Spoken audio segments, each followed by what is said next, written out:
Bonjour, une petite vidéo improvisée pour récolter des pépins de pommes. Alors comment je fais? C'est simple. Je coupe une pomme en arrondissant là, en imaginant qu'il y a un petit, vous savez, le petit rond au milieu. Ça c'est pour éviter de casser de couper en deux les pépins. Sinon, si on coupe la pomme en entier, on a souvent tendance à couper des pépins avec et on les gaspille. Si on veut les récolter, c'est dommage. Bon, une fois coupé, on essaye avec les doigts d'enlever le petit milieu. Là, il y en a un. Mais, le voilà. Il y en a même deux. Alors, je vais prendre mon petit récipient. C'est bien celui-ci, oui. Il y en a déjà pas mal. Alors, je sélectionne uniquement ceux qui sont beaux, c'est-à-dire bien ronds. Des beaux petits pépins rondouillards. Sinon, ceux qui sont plats ou déformés, je ne les garde pas. En fait, déjà deux ici.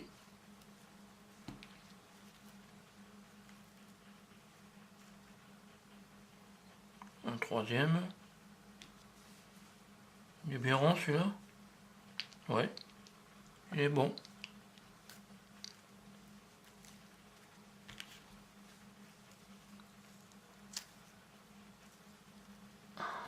Là, il y en a un, voilà. Il a l'air assez... Non, il est un peu plat. Il n'est pas assez foncé celui-là, je le prends pas. Et là, il n'y en a pas. Voilà, c'est tout, hein. Normalement, dans l'idéal, il faudra les mettre à l'eau, dans l'eau, pour pouvoir conserver uniquement ceux qui coulent. Ceux qui flottent ne pourront pas germer. Et bien, je crois que c'est tout déjà. C'est beaucoup plus rapide que prévu, mais comme c'était improvisé, voilà comment on peut récolter des graines, des pépins de pommes très facilement. Ce sont des rainettes grises du Canada, des bio. J'espère qu'avec les bio, il y aura plus de chances d'avoir des pépins germables, comment on dit déjà, qui peuvent germer. Je récolte tout.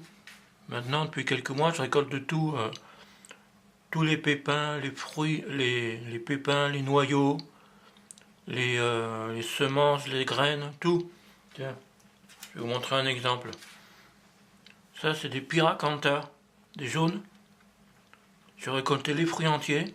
Je les laisse sécher direct, comme ça, sans enlever les graines, me disant qu'il n'y a pas de raison. En les plantant, il faudra peut-être les réhydrater un peu, mais ça devrait, en les plantant après, en les semant, ça devrait faire une petite, comment on appelle ça, la chair autour du fruit va se dégrader et ça va faire un petit peu d'engrais. Je garde aussi tout. Un deuxième exemple avec les noyaux de dattes.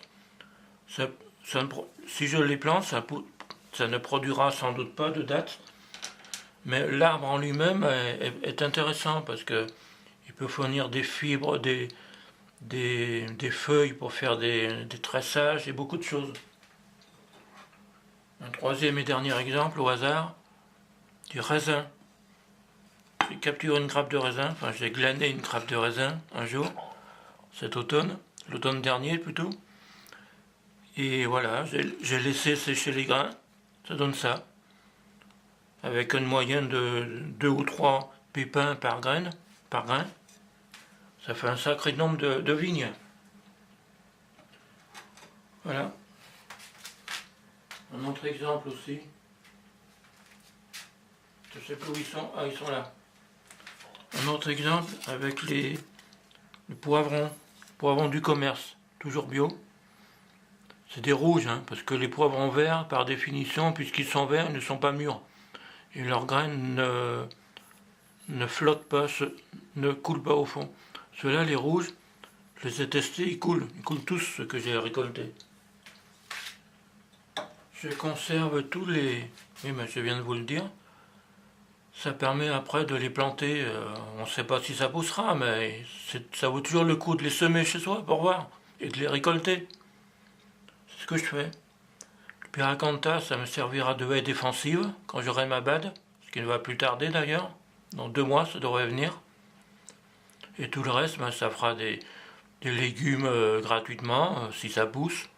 Des fruits, enfin des arbres fruitiers, si ça pousse. Ben, il y en a toujours qui pousseront. C'est ceux qui poussent, même s'ils ne font pas des bons fruits, ça fera un excellent porte-greffe.